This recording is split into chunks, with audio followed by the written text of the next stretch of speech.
Hey, what's going on, city slickers? And all slickerettes. Ladies first, all the time. Hey, what's wrong with you, girl? Oh, you gonna hurt you. Oh, she think I'm walking away. All right. Jesus. Jesus. All right. Hold on. Then I got a little razzle dazzle there, right? So, guys, I was gonna see you tomorrow, but I had to say something today, man. There's so much going on, man. The crime in New York is so high right now. It's at an all-time high. Crime is so high in New York, and the scams is running out of scams. Now that the government is investigating all these people with the PPP loans and all of this scams, all of this unemployment scams. All of a sudden, everybody had unemployment, living their best life, 500 a week, and you know, I ain't got time for that. Play with the government, man. That's a little too much. Um, you just gotta do the right thing. You play yourself, you're gonna be in a messed up situation, and just because other people do it, you shouldn't do it. If your friends jump off a bridge, you're gonna jump off a bridge too.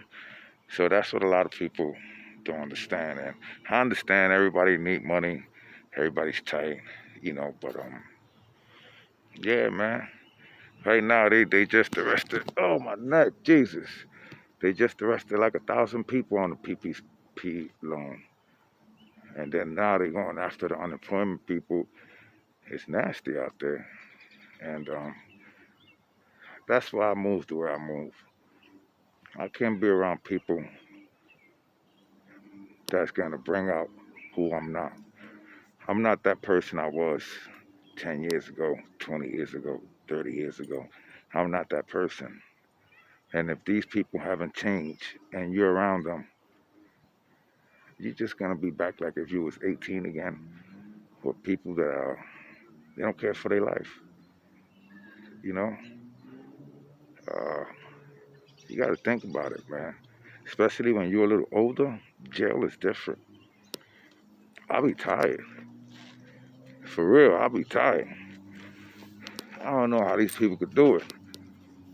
I'm not trying to be 50 and act 18. Nah, not me, man. I'm going home once the sun go down. Sometimes I go out, of course, but you got to change the people, places, and things, man. You can't just be everywhere because people is having a barbecue over here, barbecue over there. You don't know where you're going, who you're around. You don't know what's going on.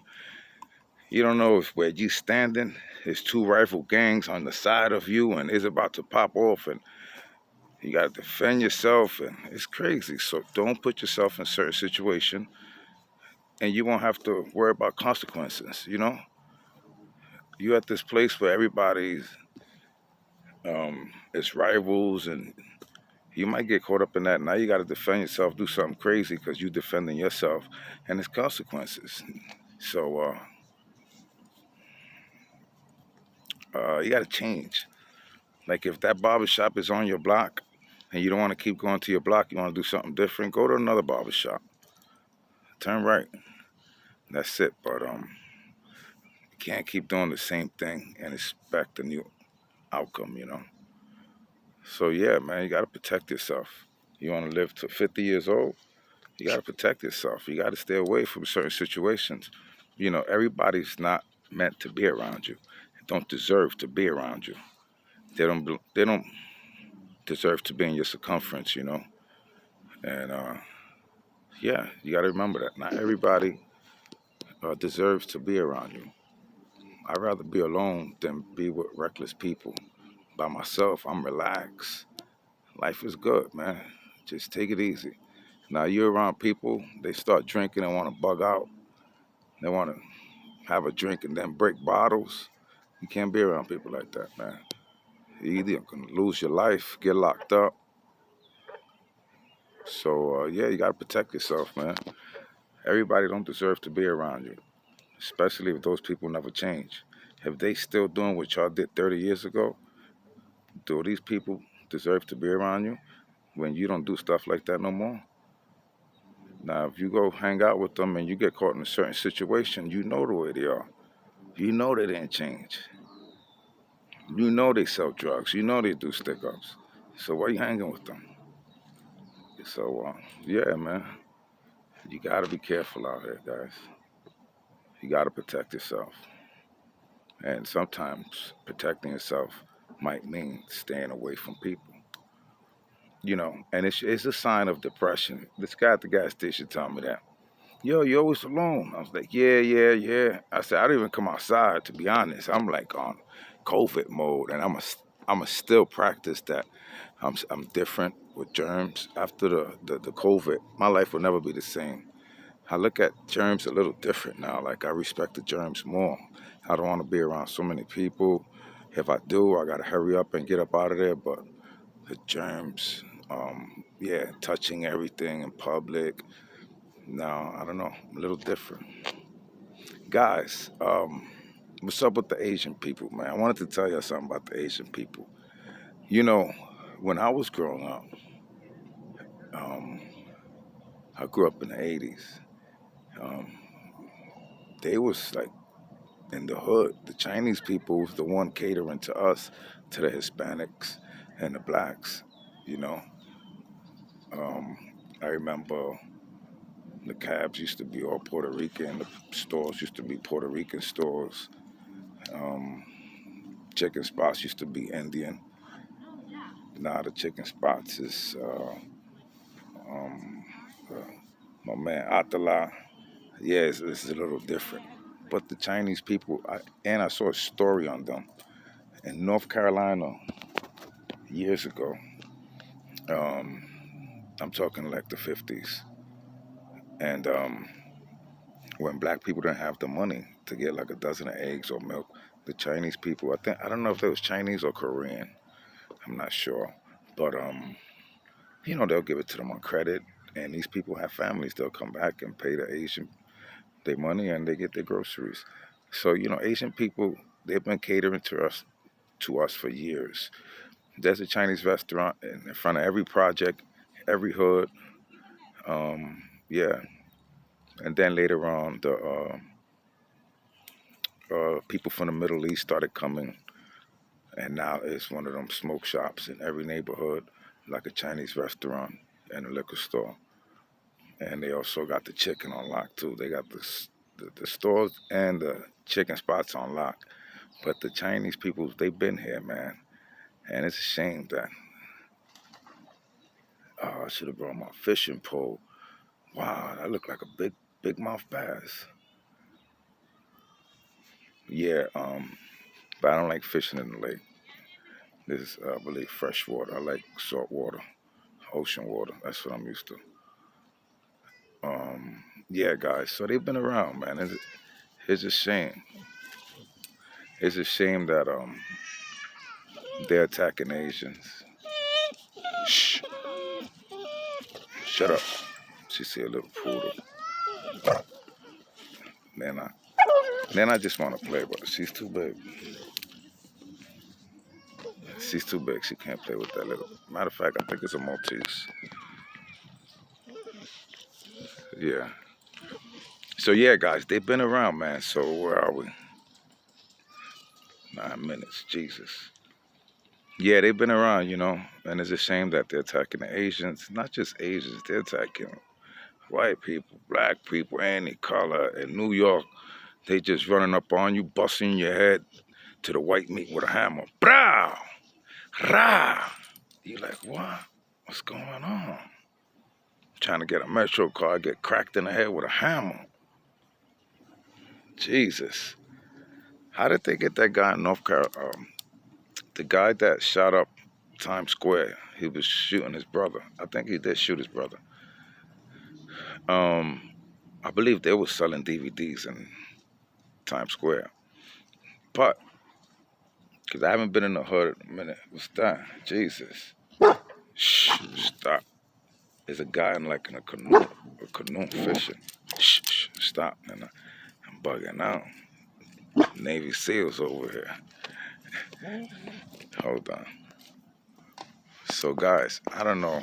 To me, I think they checked his phone and his girl's phone. And remember, these cell phones, while you're driving, even though you don't make a phone call, it still pings to every tower you drive by. It still ping like registers. It registers. A few people. Let me head back to the car. Hold on. So, guys, yeah, man, it's gonna be rough this summer, and you know, you have to prepare yourself for certain situations, man. But I believe they caught them with the ping thing on their cell phone, and soon we're gonna live in a environment where there is no crime, you know. But then come on. Like I said before, it's unfortunate in some cities they let the crime get out of control, so out of control that you just wonder, are these police corrupted? Or look at all these people, what is wrong with this? No order. And you know, sometimes these little hoods is what have the money circulating, coming in into these little towns. You know, the arrests, they need officers, they need more, a bigger budget for the officers. The crime is not going down the way they want it. Drug programs, they know people are gonna overdose. All these doctors, everybody's because of the hood, man. So yeah, it's crazy, but these little hoods is what generate income for these cities, you know. And if you think you're gonna come and to me, it's the number one city in the world, which is New York. You know, everybody watches us. They want to be like us. They want to mimic us, the best city in the world. You know, everybody wants to go to New York. I don't care what country you're from. If you think you're gonna come down here, you don't have any cameras. You know what's that? Yeah, I'm gonna shoot you on Broadway. What, on Broadway? Where are we? Jesus, 12 minutes. I gotta stop this. What? You gonna shoot homeboy on Broadway? First of all, you know how many cameras you gotta walk by to get wherever you're going? It's like every block you want 5 different cameras. This is the best and the biggest police department in the world, Craig, in the world.